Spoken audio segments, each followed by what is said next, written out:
Halo Smart Internet People, gimana kabarnya hari ini? Sekarang kita akan belajar mengenai database. Apa itu database?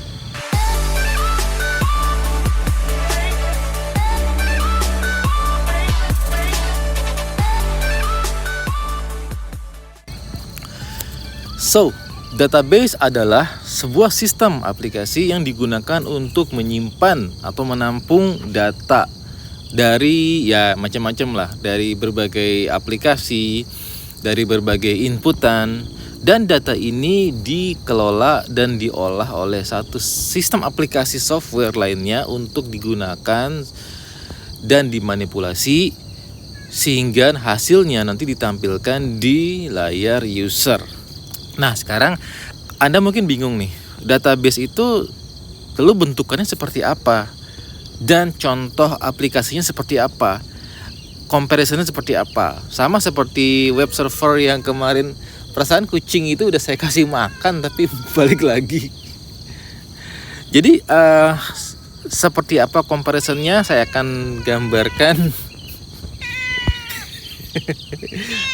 Sabar ya, kan tadi dia dikasih makan, mau lagi ngomong. Nah, saya akan gambarkan comparisonnya seperti apa. Ntar saya kasih makan lagi sebentar ya, saya cut dulu. Sepertinya dia udah kenyang sekarang, jadi kita bisa lanjut.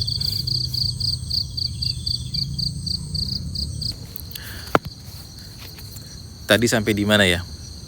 Oh, sampai ke analoginya. Jadi biar dapat gambaran yang lebih jelas lagi, seperti video sebelumnya, saya akan bikin juga gambaran untuk bagaimana perbandingannya database aplikasi ini dengan aplikasi-aplikasi yang lain. Saya akan buatkan kayak semacam table juga seperti ini. Ini ada produsen, terus ini ada merek, lalu ada file, dan ada purpose-nya. Nah, seperti biasa, mereknya Excel, yaitu filenya kita semua udah tahu lah, pasti filenya .xls atau .xlsx ya kalau Excel itu. Purpose-nya buat apa sih? Purpose-nya untuk spreadsheet. Produsennya siapa? Produsennya ya Microsoft. Nah, seperti itu.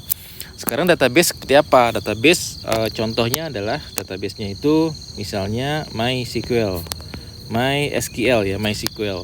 Ada lagi SQL Server, tulisannya SQL Server.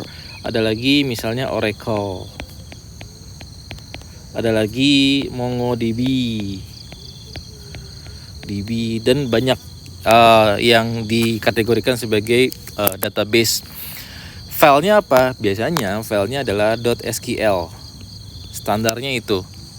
Purpose-nya buat apa ya? Buat database, aplikasi pengolah data. Produsennya siapa? Kalau MySQL karena dia udah dibeli oleh Oracle ya, dia di itunya Oracle. SQL Server ya lu lagi si Microsoft. Oracle ya seperti itu. Nah, kira-kira seperti ini. Jadi Anda sudah tahu comparisonnya, perbandingannya kayak gini nih kalau database. Sekarang database sendiri saya bagi dua.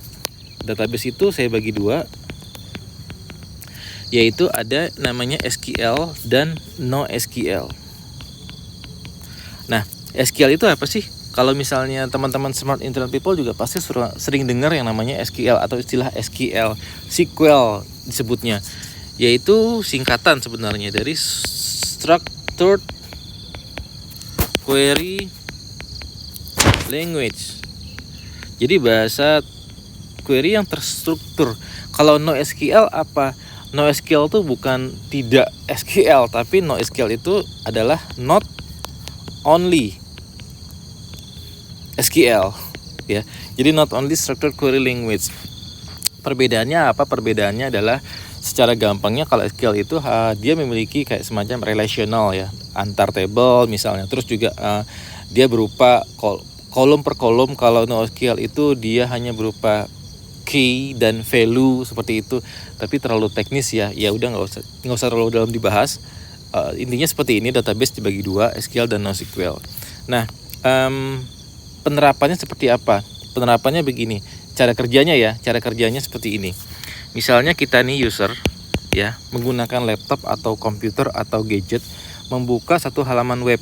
Misalnya, ini kalau kasusnya web ya, tapi kalau database itu bisa juga diakses oleh aplikasi yang tidak harus web based, tapi yang desktop, kayak aplikasi perbankan kan di teller tuh biasanya, itu dia dulu mah pakai desktop ya, jadi dia nggak buka browser tapi pakai satu aplikasi, tampilannya kayak jadul lah, ibaratnya kayak MS-DOS gitu loh, hitam putih. Nggak tahu kalau sekarang kayak gimana mereka.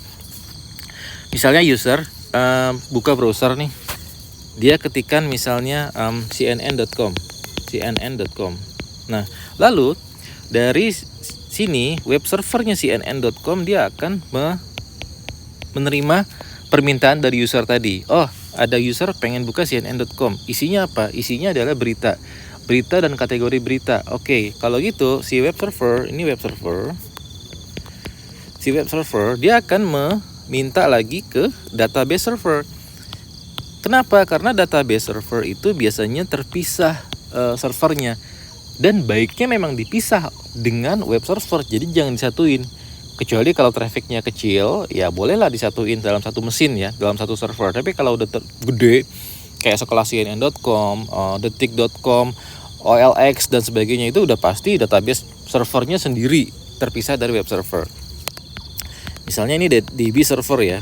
Nah, si web server akan meminta data ke DB server karena data itu ditaruh di DB server, bukan di web server. Datanya apa? Misalnya berita hari ini atau berita terakhir lah, terkini.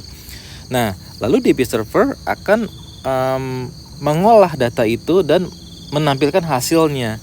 Jadi si web server lewat aplikasinya itu dia akan mengquery, namanya query database-nya, lalu database akan mengirim hasilnya, dan web server akan mengolah di dalam satu halaman websitenya data-data itu. Nanti misalnya diberikan kayak layoutnya, bentuknya, misalnya judulnya di atas warnanya merah, terus kontennya di bawah warnanya hitam ya, terus tanggalnya di paling bawah gitu. Kira-kira kayak gitu. Itu diolah di web server. Nah, lalu dikirimkanlah hasilnya ke kita di layar kita. Oh, jadi kita tuh langsung ngelihat dengan bagus. Oh, judulnya di atas huruf tebel, kontennya di bawah hurufnya biasa aja, tanggalnya di paling bawah lagi, kayak gitu. Itu diolah di web server. Tapi datanya diambil dari database server. Cara kerjanya seperti itu ya. Nah, sekarang operasi yang dilakukan di database itu apa aja sih? Apa yang bisa kita lakukan dengan data yang ada di database server? Sebenarnya banyak, tapi yang umum saya akan kasih contoh supaya teman-teman punya gambaran ya. Yang pertama adalah kita akan insert atau create. Lalu yang kedua adalah view atau read. Lalu yang ketiga adalah edit atau update. Kok nulisnya miring ya? Kayaknya miring deh. Gini dikit. Nah, lalu yang berikutnya terakhir adalah delete atau hapus.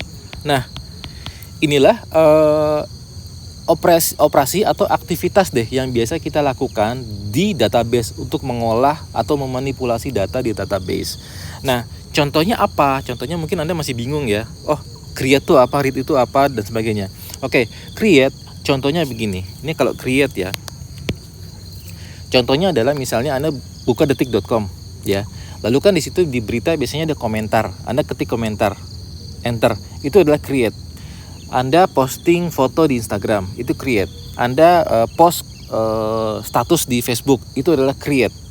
Jadi membuat data baru di database. Oke. Read. Apa itu read? Anda melihat atau men-scroll another kucing datang lagi. Anda men-scroll foto-foto di Instagram, itu adalah read. Anda membaca berita di detik.com, kan banyak tuh berita, terus Anda scroll ke bawah, beritanya banyak kan, itu adalah read. Jadi read itu membaca atau melihat berita. Ya kayaknya saya harus kasih kan lagi deh. Oh my god. Terus yang berikutnya adalah update. Update itu seperti apa? Update itu seperti gini. Misalnya iklan nih ya. Anda posting iklan di OLX nih misalnya. Terus iklan itu udah posting, Anda rubah. Oh, pengen rubah harganya atau pengen rubah deskripsi iklannya deh gitu kan. Anda rubah, update atau edit kan biasanya. Nah, itulah activity update di database. Dan yang terakhir adalah delete. Delete itu misalnya iklan Anda udah laku. Maka yang harus dilakukan adalah Anda delete. Ini ada kucing baru lagi nih. Kamu sini. Nih, tunjukkan ke kamera. Coba sini. No. Bentar ya, dikit lagi. Aktivitas terakhir adalah delete.